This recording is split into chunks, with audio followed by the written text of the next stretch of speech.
व्यय तो करना, सीमा में करना, अपव्यय नहीं करना।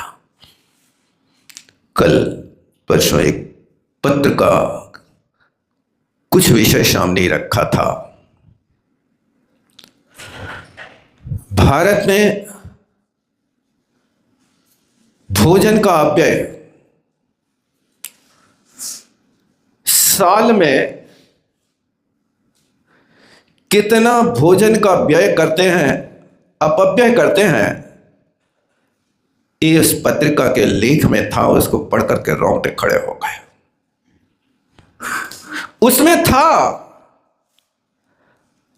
कि एक साल में 7 से 8 करोड़ भोजन टन नालियों में भोजन बिकता है।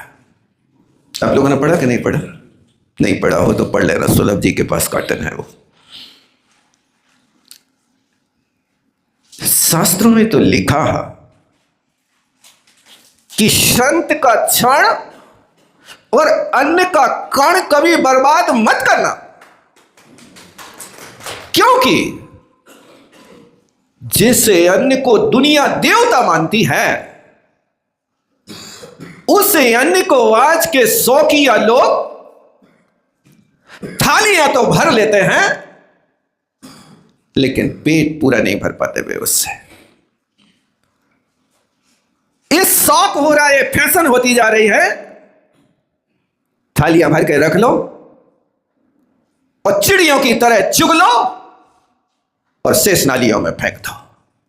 ये क्या है? ये अपव्यय जब तक होगा तब तक आप अपने भारत को स्वर्ग नहीं बना सकते।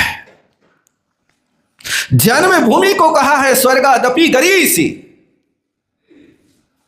उस स्वर्ग से भी श्रेष्ठ है, लेकिन जहां अपव्यय होगा वहां स्वर्ग कैसे बनेगा? नीतिकारों ने लिखा है, तुम्हें यदि धनवान बनना है और बुद्धिमान बनना है तो 2 काम करना। क्षणसा कर्णसश्चैव विद्यामर्थम च चिन्तयेत्, क्षणत्यागे कुतो विद्या, कणत्यागे कुतो धनम। क्षणसा एक ही क्षण का संचय करके विद्यावान बनना, एक एक क्षण का सदुपयोग करके विद्वान बनना, और कर्णसश्चैव एक एक अन्न के कण का संचय करके धनाढ्य बनना। पहले लोगों के पास 100-100, 200 एकड़ जमीन थी। उस जमीन में फसल कटने के बाद भी रईस लोग अपने हाथ से एक एक बाल बीनते थे खेत में। ये हमने देखा है। आपने कभी देखा कि नहीं देखा? फसल को काट रहे हैं मजदूर और बीन रहा रईस। क्यों? कर्णसश्चैव अर्थम चिन्तयेत्। एक एक बाल को संचय करते करते पूरे खेत की बालों को इकट्ठा करते थे तो 10 किलो गेहूं पैदा कर लेते थे। एक स्थान पर मैंने देखा, फेमस रईस, दुनिया में शायद 20 नंबर का उसका नंबर आता होगा रईसों में। उस व्यक्ति के बाप को हमने देखा कि मूंग का ठेला उतरने के बाद उस खाली ठेला में झाड़ू लगा रहा अपने हाथ से और 2-5 किलो मूंग इकट्ठी करके पुटरिया बांध के ठेला से उतर रहा है। मैंने कहा ये क्या? उनने कहा, एक मोट के दाने से जब बड़े बड़े मंदिर बन सकते हैं तो मैं 5 किलो मूंग को क्यों खोदूं? 100, 200, 100, 150 बोरा में से 10, 20 दाने झरते झरते वो एक पोटली बांध के आ गए। क्या आपके दिमाग में ये बात आती है कि आपके सामने थाली में 56 भोजन लगते हैं और आप 6 प्रकार के खा के 50 प्रकार की वस्तुओं को नाली में फेंक देते हैं, झूठी वस्तु करते हैं? ये बहुत बड़ा अभिशाप होगा। जिस भारत देश की स्थिति थी कि उस भारत के देश के नेता ने कहा था कि कोई व्यक्ति भूखा ना सोवे। इसलिए हम कहते हैं कि 2 बार खाने वाले भारतवासियों, 1 बार खाओ, लेकिन कोई भूखा ना सोए उसको भी भोजन कराओ। ये बात तो देश स्वतंत्र होने के बाद आप लोगों ने भी पढ़ी होगी, जानी होगी, पता है कि नहीं? लाल बहादुर शास्त्री ने एक खुले मंच से कहा था कि हम सब 1 बार खाएंगे। आप 10 बार खा के अपव्यय कर रहे हो। कितना अपव्यय! उस पत्रिका को पढ़ना, उसमें लिखा कि इतना भोजन अपव्यय होता है कि यदि उस नाली में बहने वाले भोजन का संग्रह किया जाए तो 105 करोड़ ट्रक भर जाए। ऐसा लिखा उसमें। क्या है? 105 करोड़ ट्रक। ये कौन बर्बाद कर रहा है? शायद उसमें आप लोगों का भी नंबर होगा, है कि नहीं है? आप अपनी थाली में कितना भोजन बर्बाद करते हैं, जबकि लिखा है कि अंतिम थाली को कभी छोड़ना नहीं सही है। अंतिम थाली समझते क्या है? थाली के पूरे भोजन को खा लिया, अब उस थाली में लगा हुआ जो माल चिकनाई थाली में चिपक गया,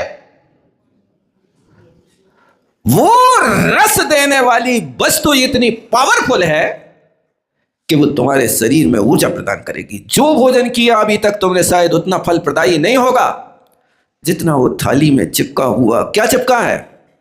अनाज का कण नहीं, उसमें तो रस, घी जैसी वस्तुएं चिपकी हैं।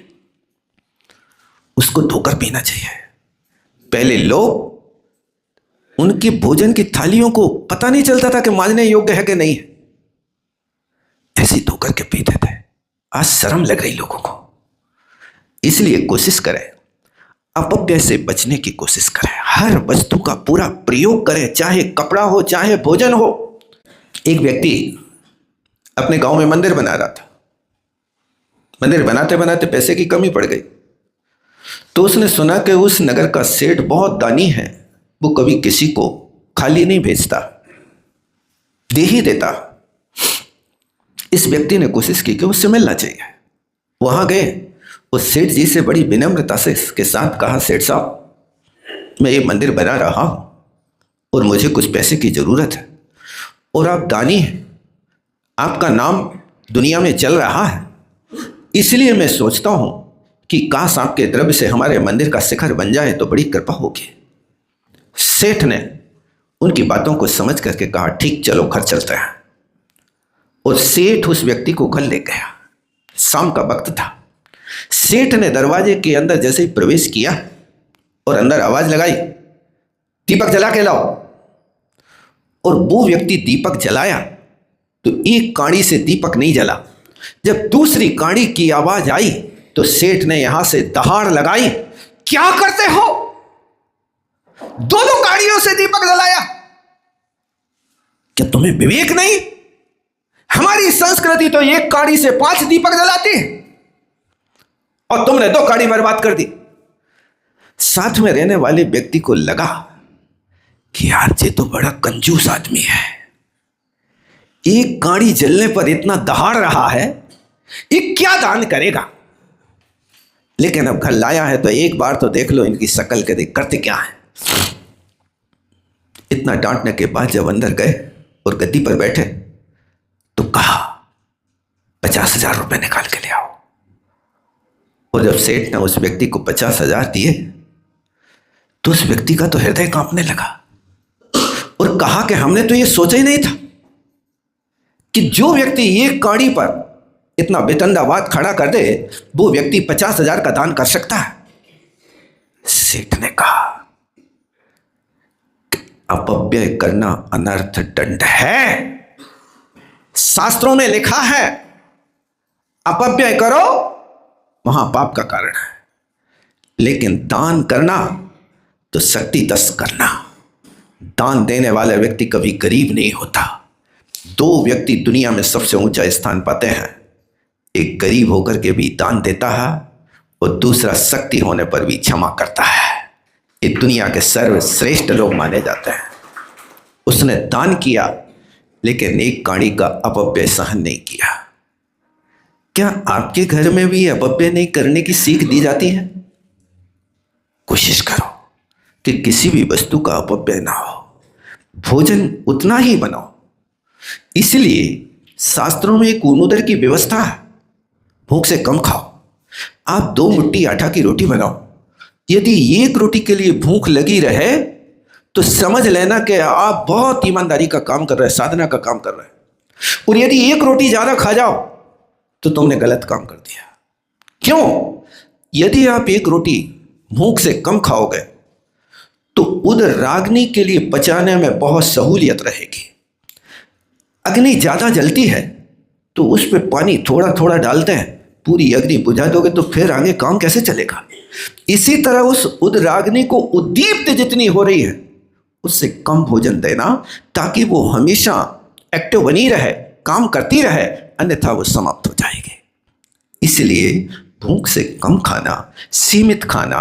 वो पहले के लोग भोजन करते थे तो प्रीति भोज करते थे, प्रेम से परोसते थे, परिवार के लोग परोसते थे। एक मुट्ठी और बुनिया खा लो, खाना पड़ेगी, नहीं खाना, एक पुड़ी और खाना पड़ेगी। आज तो वो सिस्टम बदल गया।